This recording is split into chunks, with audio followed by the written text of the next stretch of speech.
안녕하세요. G7 클리닉의 조인배 원장입니다.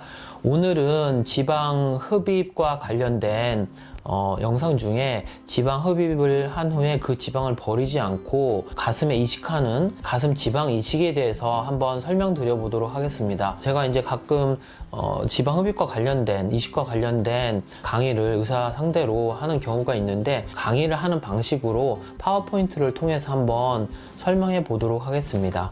가슴 지방 이식은 예전부터 많이 해왔지만 신체에서 나온 지방을 버리지 않고 힙에 이식한다거나 안면에 이식한다거나 아니면 가슴에 이식하는 그런 경우가 많이 있습니다. 그래서 가슴 지방 이식의 좋은 점, 그리고 문제점, 그리고 제한점 등에 대해서 한번 설명을 드려보도록 하겠습니다. 제가 오늘 얘기할 내용의 순서는 가슴 지방 이식의 좋은 점, 그리고 생착률과 관련된 이야기들, 그리고 흉터, 그리고 부작용, 그리고 이런 지방 이식의 제한점, 그리고 전후 사진, 이렇게 순서대로 한번 설명드려 보도록 하겠습니다. 가슴 지방 이식의 이제 좋은 점은 가슴을 키우기 위한 유방 확대술의 다른 방법인 보형물을 넣는 방식에 비해서 심리적인, 신체적인 거부감이 적습니다. 왜냐하면 보형물 같은 경우는 본인 몸에서 나온 조직이 아니라 실리콘 팩을 이용해서 본인 몸 안에 넣는 것이기 때문에 신체적으로나 심리적인 거부감이 있을 수 있습니다. 그런 거에 비해서 가슴 지방 이식은 본인 신체에서 뽑은 지방을 정제해가지고 다시 넣어주는 것이기 때문에 이런 거부감이 적다고 볼 수 있습니다.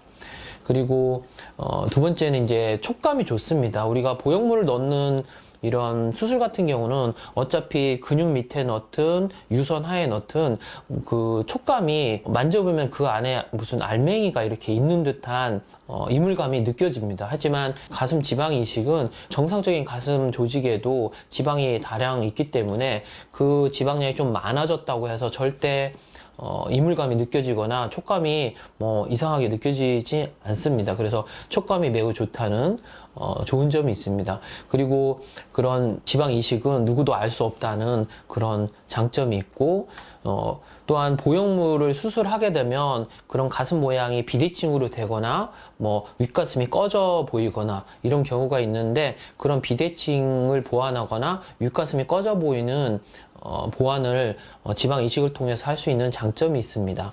그리고 선천적으로 가슴이 양쪽이 다른 경우가 매우 많이 있습니다. 대부분 여성들은 왼쪽 가슴이 약간 더 큽니다. 왜냐면 왼쪽에 심장이 있고 그 심장 볼륨 때문에 왼쪽 흉곽이 조금 더 크고 높고 그 심장의 박동 때문에 왼쪽 가슴이 약간 발육이 더 되는 경우가 많이 있습니다. 그래서 대부분의 여성들은 오른쪽보다는 왼쪽 가슴이 약간 큰 경향이 있습니다.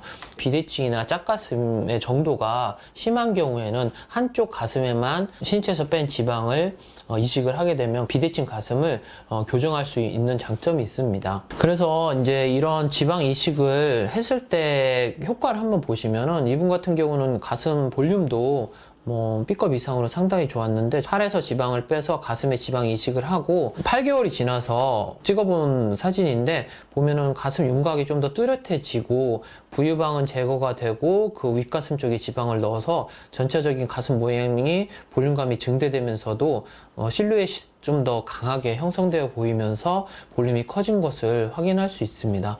마찬가지로 옆모습에서도 8개월 지난 사진인데 윗가슴이 많이 커지면서 볼륨이 상당히 좋아진 것을 확인할 수 있고, 만져봐도 전혀 이물감이나 신체적 거부감이 느껴지지 않을 정도로 자연스러우면서 볼륨감이 업된 것을 확인할 수 있습니다. 그런데 이제 가슴 지방 이식을 고려하는 사람들 중에서 환자들이 고민해 보는 게, 생착률이 높지 않다, 지방 이식을 하면 다 죽고 없어진다, 이런 이제 생각을 하고 그런 걱정을 하시는 분들이 많이 있습니다. 그래서 생착률에 대해서 조금 더 설명을 드려보면, 생착률이라는 거는 넣은 지방 중에 몇 %가 살아남는지에 대한 것인데, 이런 생착률과 관련된 거는 병원마다 그리고 환자마다 다릅니다. 어떤 병원에서 하느냐에 따라서 생착률은 좀 다를 수 있고, 환자 개개인에 따라서 생착률이 다를 수 있다는 얘기입니다. 병원 입장에서는 약간 부드러운 방식으로 채취하는 지방이 손상되지 않게 젠틀한 방식으로 진동기계식을 아프지 않고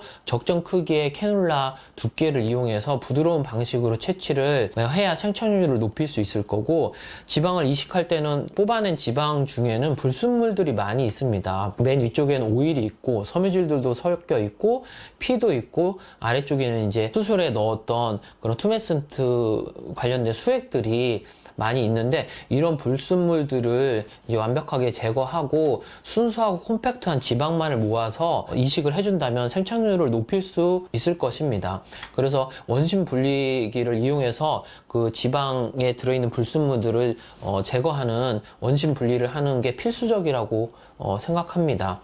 그리고 이식하는 방식은 가슴의 위쪽부터 뭐 중간층, 그리고 그 근육 바로 위층, 대흉근 바로 위층까지 촘촘하게 층층이 세밀하게 이식하는 게 생착률을 높이는 데 매우 중요하다고 볼 수 있고, 이제 환자가 좀 신경 써야 될 것은 이식 후에 약 2달간은 체중 감량을 좀 하지 마시고 혈액순환을 잘 될 수 있도록 하는 게 중요합니다. 왜냐하면 우리가 지방을 넣었을 때 그 지방이 살아남으려면은 가슴 조직의 정상적인 조직으로부터 뭐 혈액도 공급받고 산소, 영양분을 공급받아야만 살 수 있습니다.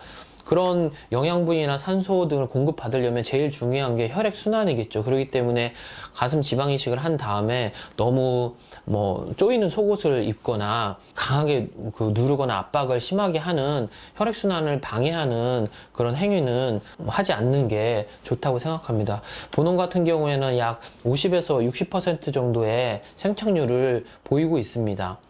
그리고 지방을 채취하는 부위는 사실은 상관은 없습니다. 어떤 병원은 허벅지 안쪽에서 빼야 생착률을 높인다, 어떤 병원은 뭐 배에서 빼야 된다, 이런 말들이 있지만, 사실은 이런 지방 이식에 관련된 대가들이 저술한 책들을 보면은 지방 이식을 위한 채취 부위는 생착률에 영향을 미치지 않는다, 이런 말이 있습니다.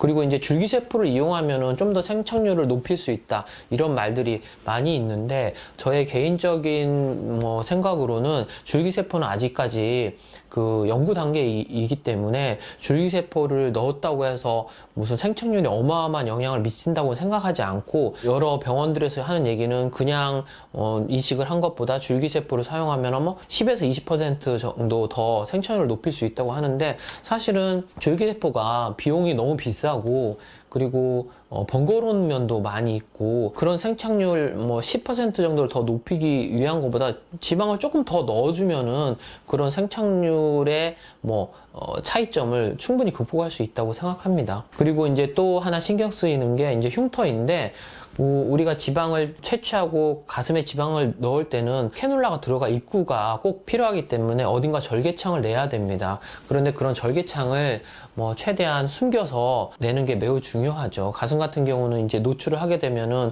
가슴 중간에 이렇게 양쪽 대칭으로 이식한 흉터가 보이게 되면은 나중에 신경이 쓰일 수 있기 때문에 흉터도 고려를 해야 될 부분입니다. 이제 흉터는 이제 병원마다 다른데 보이지 않는 곳에 위치하는 게 중요하다고 생각합니다. 저 같은 경우는 겨드랑이 주름에, 앞쪽 겨드랑이 주름에 흉터를 내기 때문에 거의 흉터가 잘 보이지 않습니다. 아까 보여드린 사진인데 전후 사진에서 흉터가 보이지 않죠. 이 겨드랑이 주름의 안쪽에, 앞쪽에 흉터를 내서 저 같은 경우는 이식을 합니다. 그렇게 되면 흉터를 보이지 않게 할 수 있는 장점이 있다고 생각합니다. 그리고 너무 굵지 않은 캐놀라를 하는 게 흉터를 줄이는 방법이겠고, 또 우리가 지방 이식을 하는 흉터뿐만 아니라 지방 이식을 하려면 어딘가에서 채취를 해야 되는데, 채취 부위의 흉터도 꼭 고려해야 됩니다. 허벅지 같은 경우 채취를 할 경우 너무 이제 사타구니 주름에 뚫게 되면은 흉터 때문에 비키니를 입을 때 신경이 쓰일 수 있기 때문에 최대한 채취 부위도 흉터를 보이지 않게 뚫어서 충분량을 채취하는 게 중요하다고 생각합니다. 그리고 이제 부작용에 대해서 좀 설명을 드려보면은 염증이나 석회화, 섬유화, 비대증, 그리고 혹시 암을 유발하지 않나, 이런 생각들을 하고 있는 환자들도 많이 있습니다. 염증 같은 경우는 모든 수술들은 염증이 생길 가능성이 있지만 무균 조작을 잘 하고, 수술의 환자분도 컨디션 조절도 잘 하시고, 술, 담배 드시지 마시고, 항생제 약 꼭 챙겨 드시고, 그렇게 하면은 염증은 생길 가능성이 적고, 특히 염증이 생기면은 초기에 병원에 연락을 해서 초기에 혈관으로 맞는 항생제 주사를 맞게 되면은 염증은 쉽게 완화할 수 있습니다. 그리고 이제 가장 두려워하는 게 바로 석회화입니다. 우리가 지방을 넣었을 때 지방이 흡수되지 않고 흡수되는 과정에서, 그리고 그 안에 생착하는 과정에서 칼슘이 그 이식한 지방에 침착하는 경우가 있습니다. 보통 바로 생기진 않고 1년 정도 지나야 생기게 되는데, 이런 석회화가 되면 되게 딱딱하게 만져지기 때문에 촉감이 매우 좋지 않고 극도의 스트레스를 받게 돼서 이 석회화가 제일 문제라고 생각합니다. 그래서 가슴 지방 이식을 고려하고 있는 사람들 중에서 제일 이제 염려스러운 게 석회화 때문인데, 이런 석회화가 생기게 되면은 사실은 가슴만 전문적으로 치료를 하는 그런 병원에 가서 맘모톰이라고 하는 작게 흉터를 내서 그런 석회화된 지방을 빼내는 그런 시술이 있습니다. 그런 시술을 해야 될 수도 있습니다.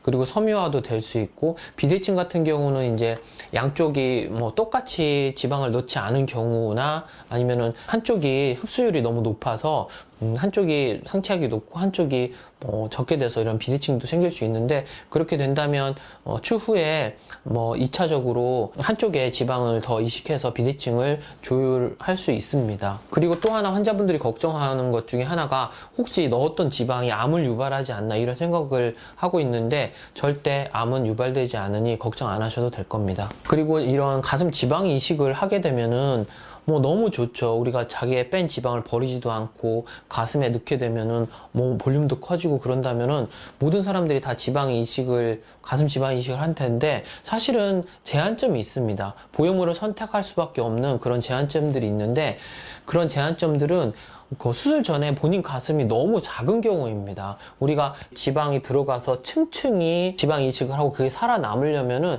주변에 그 정상적인 본인의 가슴 조직이 있어야만 혈액 공급, 영양 공급을 받아서 살아남을 수 있는데, 그런 조직이 너무 적으면, 본인의 원래 가슴 사이즈가 너무 적어서 혈액 공급과 산소 공급, 영양 공급을 해줄 수 있는 정상 가슴이 너무 작은 경우는 지방을 넣더라도 많이 생착할 수 없기 때문에 본인이 원했던 만큼의 가슴 확대에 효과를 볼 수 없는 경우가 있습니다. 또한 본인 체중이 너무 적게 나오고 피하 지방이 적은 경우에는 채취할 지방이 너무 적어서 가슴 지방 이식을 하는데 제한점이 될 수 있습니다. 그래서 이제 효과가 좀 적을 타입들을 좀 설명을 드리면, 이분 같은 경우는 이제 A컵이 되지 않는 정도의 가슴 사이즈여서 이분 같은 경우는 지방을 넣더라도 많이 생착하지 못할 가능성이 많습니다. 마찬가지로 이분도 가슴 실루엣이 거의 보이지 않는 A컵 이하가 되는 정도의 가슴 크기로 지방 이식을 하더라도 효과를 잘 볼 수 없는 타입이고, 이분도 마찬가지입니다. 가슴 발육이 좀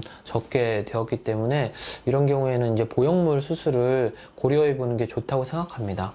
마찬가지로 45도 옆모습에서도 가슴 실루엣이 거의 보이지 않는 이런 분들은 지방 이식을 통해서 가슴을 이제 확대하는 것은 효과가 제한적입니다. 마찬가지로 이런 모습에서도 거의 좀 약간 납작한 느낌의 가슴을 가지고 있는 분들은 지방 이식을 통한 확대보다는 보형물을 추천드리고 싶습니다. 전후 사진을 몇 장 더 보여드리면, 이분 같은 경우는 저에게 가슴 지방 이식을 한 후에 1년 6개월 지나서 왔던 분인데, 가슴 볼륨이 상당히 많이 커지고 윗가슴도 커진 상태로 1년 6개월이 지났음에도 불구하고 잘 유지되는 게 알 수 있고, 앞모습에서도 1년 6개월이 흘렀음에도 제대로 생착을 하고 잘 유지되고 있다는 것을 확인할 수 있습니다. 마찬가지로 이분도 가슴 볼륨이 이제 적당히 있었던 분인데, 이식 후에 상당히 가슴이 많이 증강된 것을 확인할 수 있습니다. 옆모습에서도 윗가슴도 많이 커지고 볼륨이 많이 증가된 것을 확인할 수 있고, 90도 옆모습에서도 위쪽 볼륨이 많이 증가된 것을 확인할 수 있습니다. 이분 같은 경우는 이제 가슴 볼륨이 좀 작았는데 조금이라도 좀 더 커지고 싶다고 그래서 지방 이식을 윗가슴 위주로 좀 했던 분인데, 나이가 좀 있으셨던 분인데 그래도 생착률이 조금 좋아서 이전보다는 가슴 실루엣도 좀 윤곽이 더 뚜렷해지고 볼륨도 좀 어느 정도 커진 상태로 어느 정도 만족했던 분입니다.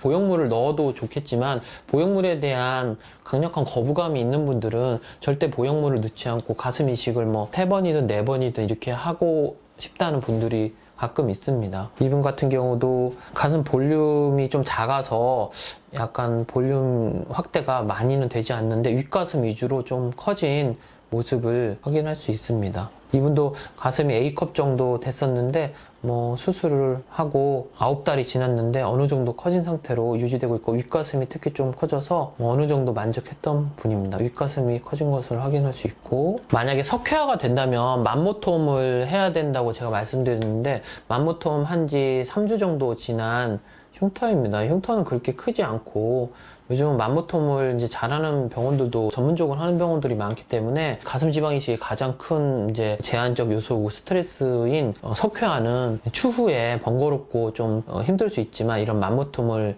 해서 치료를 해야 되고, 만모톰을 하게 되면 흉터는 이제 조금 남으니까 너무 걱정하지 않으셔도 된다는 걸 알려드리기 위해서 사진을 준비해 봤습니다. 이분 같은 경우는 가슴 보형물을 넣었던 분인데, 보형물이 좀 이쁘게 되면 더 좋겠지만, 이분 같은 경우 약간 윗블록이 있으며 가슴의 중간 외측으로 약간 납작해진 이런 느낌의 실루엣을 보일 경우에는 이쪽에만 20-30cc 정도만 지방 이식을 해준다면 가슴 실루엣이 조금 더 여성스럽고 자연스러운 모양으로 바꿀 수 있습니다. 또 케이스를 좀 보여드리면, 이분 같은 경우는 좀 심한 짝가슴 상태였습니다. 왼쪽 가슴 발육이 너무 좋고 오른쪽은 좀 적어서 한 컵 이상의 속옷 사이즈가 차이가 났었고, 옷을 입고 이제 활동을 하다 보면 왼쪽 가슴이 크기 때문에 옷이 이쪽으로 돌아가는 그런 불편한 점이 있어서 팔을 저한테 수술 받으면서 오른쪽에만 지방을 넣었던 분인데, 수술 후에 보시면은 밸런스가 좀 맞으면서 오른쪽 윗가슴이 많이 커지고 전체적으로 실루엣이 비슷해진 것을 확인할 수 있습니다. 오른쪽에만 넣었던 부위인데 오른쪽 윗가슴이 많이 커지면서 왼쪽하고 밸런스가 좀 어느 정도 맞아진 케이스입니다. 마찬가지로 45도 왼쪽 옆모습에서도 오른쪽 가슴이 커지면서 밸런스가 좀 맞은 케이스입니다. 오늘은 가슴 지방 이식에 대해서 알아보았습니다. 안전하고 똑똑한 지방흡입 하세요.